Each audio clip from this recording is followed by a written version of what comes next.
And one of the greatest things that I've heard about this whole thing, that like, you know, how you just, those things that flick a switch and you go, oh yeah, it was Bo Burnham, who's a famous musical comedian, and the dude has just gone through this massive like depression thing. He was a YouTube star. Yep. Now he's kind of realized how vapid and empty like it's become, because that's what everyone's trying to do now. Yeah. And it's just this whole thing, and he's going through this sort of like crisis. And he said, but when he was talking about one of the things that's really helped him was that when you're going through this stuff, it's very easy to believe that what you're going through is unique, which it is, right? Yeah. And that no one will possibly understand. But that is one of the most isolating thought processes you can possibly have. 100%. And what he said is that, he goes, when I realized that I wasn't special in the best way, because when I realized that I wasn't special and that what I was going through was not unique to just me, and that so many others were going through it, and I seek solace in that fact that we are all doing it, like a lot of us at different levels and Most at different times, but that so many of us are experiencing that, I felt a lot better. And he's like, so you kind of have to like almost, as silly as it is, remove that selfish aspect of it, of being like, you're not going to understand, you're never going to understand where I'm coming from, and be like, maybe you will. Maybe you actually feel some of this. I think a part of the problem with it of recent times is the victim complex that's come about in society quite famously within the last maybe, especially 2 years, I'd say. Yeah. You know, there's a lot of, how dare you offend me because of this. It's like these people got to understand that the world's an offensive place. And then if you approach your mental health issues from that same kind of angle, where you're like, you could never understand me, it's only going to do damage to yourself. Like from that story I was just saying to you before, like a couple of months ago on that Friday, I was having a really bad day. I finished work, and all day my head was like, my brain was going like, this is just a fight. Like, this is just like, you understand, like the brain was feeling like this way, but I knew deep down that everything was okay. And I was fighting it, and I'd built up that whole time. So it was almost like the day was a battle between being fucking really depressed, but at the same time knowing that like, I'll go to bed and I'll wake up tomorrow and things will be okay. And I got home from work, and Lizzie called me. And she was like, "How you doing?" And I'd unwind. I'd like had a drink, and I'd sat down and I started playing Pokemon and stuff like that. And then it was weird. It was like, this is the first time that's properly happened to me. But like, I went from like real, if you can imagine, like on a color spectrum, I went from black to yellow in the space of like 45 minutes, and it kind of freaked me out. It was very interesting because she goes like, "You don't really sound that upset anymore," and I was like, "I'm actually not. I guess I'm not. Yeah, no."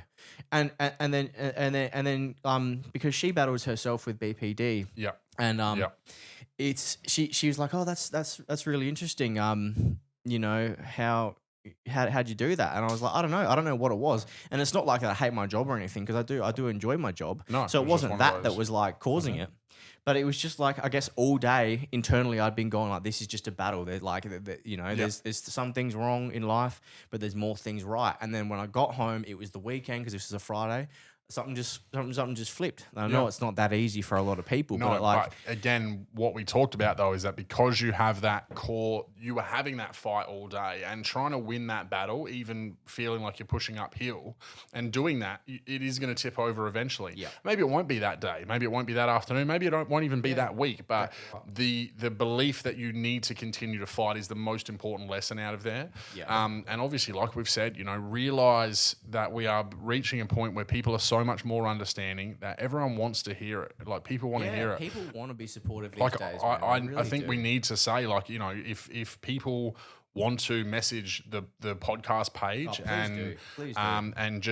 And if they think somehow that we have some sort of advice that may help them, please do not hesitate to do it. Even if it's just, hey, like, I'm having a bad day, you know, my boyfriend's arguing with me, and I just want to flick you guys a message just to say that, you know, like, you know, what's your opinion on this or whatever. We will always do our best to help out, because we understand. Yeah. So it's just something that is is so prevalent. And like I was just saying, like, you know, having that understanding that it exists on such a scale, that you're not alone, and that there's so much to learn from each other. And what worked for one person might not work for the next, but it might work for the next. And Yeah. only through having those conversations and realizing that, because I feel, and this is not to take it away from the people that suffer, but everyone goes through bouts of anxiety. You Yeah. know, when you start a new job, or when you're going to do something that pushes you out of your comfort zone or whatever. Like, I used to get it because I was like bullied, you know, through primary school and high school, and it was a weird thing because it was like people would almost put me down out of like not understand, because I was always someone who was very outgoing, but I was also this little like chubby ginger kid. Yeah. So I had all this confidence and charisma, but I wasn't like the body athletic didn't match. sports like So person. people just wanted to put you down because you didn't match the stereotype. Yeah, so people were like, why do you get to be confident, or why are Yeah. like girls talking to you, or why are these things happening when you don't fit this It's in their this own cardboard insecurities, box? man. It's their own insecurities. So, but it did get me to a point where I became very insecure. I remember when I first turned 18 and stuff, like, unless I had my best mate with me, I'd always feel anxious, like being in town, Yeah. because he was just this fucking mammoth of a man. And because I was also, like I mentioned in one of the other episodes, I did it to myself as well because I was a bit of a dickhead teenager. Yeah. But I just remember, like, I used to want to go out to town all the time, but I'd always be fucking worried as. And like, if I didn't have a big group of mates going out with me, I felt like I was going to get my head kicked in or something, just weird that's things. horrible, And that's man. all the That's so same. bad. And it took me ages to get over that. Yeah. And as I got older and whatever, like, you know, and so again, some of that I created myself, but I know that feeling, you know. Yeah. And it's just something where, again, the things that have gotten me out of that whole thing was just like realizing that I didn't need to care. I didn't need to think about other people's opinions. That's it. I Because didn't at the need end to. of the day, opinions are like assholes. Everybody's got one, and they're not always going to be what you agree with. Yeah. It's like anxiety. I almost look at it as like anxiety is a symptom of our current world. You ever look at a lot of the Gen Zs, and then I assume Generation Alpha that's coming up after that. There's going to be ridiculous amounts of people that have anxiety because we live in a split world at the moment. We live in one world that's like your everyday life that you experience yourself from your point of view, and then you have another whole sphere, the internet, in which you have another personality, in which, you know, everybody else can talk to you on this level. As much as I love the internet, I also think that social media has caused a massive problem with mental health. Well, it's bigger than that as well. You look at every TV show ever. You look at what they glamorize, what they, you know, the way that all the school shows where they like, you know, they put everyone into their clique groups and whatever, and then that kind of translates into real life.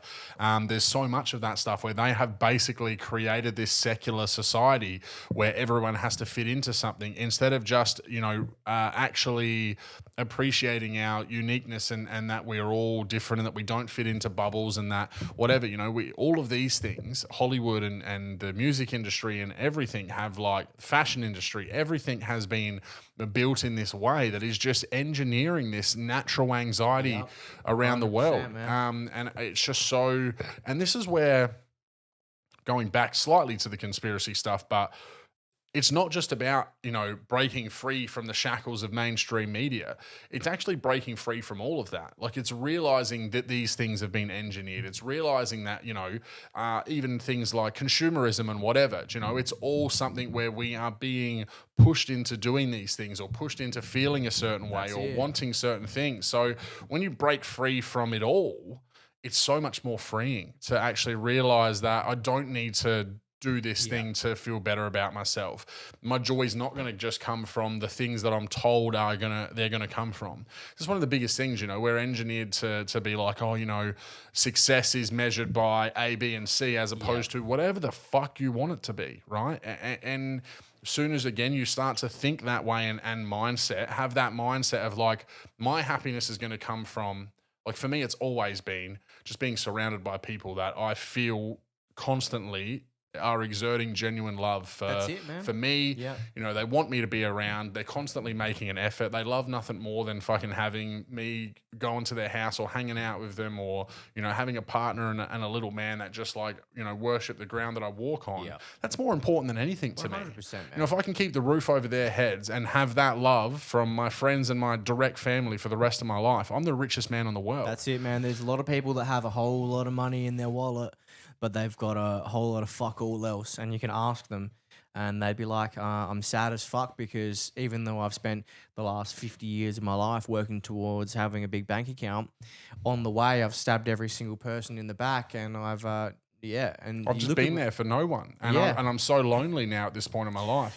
Exactly. There was a friend of mine recently who I can't remember where he works for, but he works on one of the big mine sites, and when the lockdown started, he basically got a choice to spend at least the next 6 months permanently on site, where he would be earning a fuck ton of money, or he has to go home with no pay and be with his family. And he chose to go home with his family because he was already working 3 on 1 off, and his daughter was calling him by his first name, and you know, he felt so disjointed. And then when he was home for 3 months before he went back, he was just like, "What have I been doing?" And that's and I understand. You know, we want to buy houses and do all of these things, but like when we're talking about this mental health aspect, you have to have balance, man. Yeah. Like going and getting that.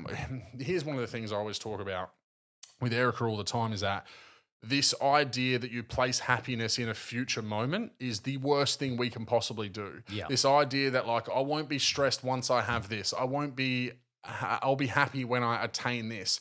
No, find a reason to feel it now. You got to no live matter in the the struggle present. that you're going through, right? Because you have to enjoy that journey to wherever that place is. Exactly right. Because otherwise, that big, massive pressure that you put on yourself to finally feel okay when you get to that point is not going to live up to the hype. I'm telling you right now. But if you're already operating at that higher wavelength, you're already feeling great about it, even in the times of struggle. When you do actually get to that thing, you're going to be like, fuck yeah, that was killer. Like I did what I set out to do. And I haven't just been beating myself up the entire time. There was days that were dark and whatever, but here I am now. Whereas if you're just miserable and dying and tired and stressed and anxious, and then you get that thing, you're just going to be like, well, fuck. There's going to be, what's the next problem that I'm going to come around the corner for me? You've killed yourself for something that in the end didn't give you the... I think it's a Bliss Nesso song that they're saying that exact thing. They're like, where it's all about the journey. Because I guess if you look at it on a quantum level, nothing but the present exists.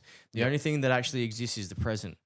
Because like on a quantum level, when something's not being observed, it's not in this reality. So I know that's a little bit kind of hard to wrap your head around, but like the future is just anxiety, and the past is just like what's already been is a memory essentially. Yeah. So like it doesn't really exist. So the only thing that truly has that you have power over is now.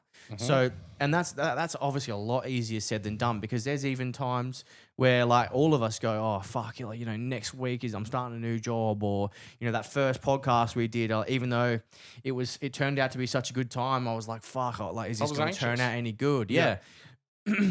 But yeah, I don't know, like that whole thing where you were spot on with like living in the present is such an important part of mental health. It really is.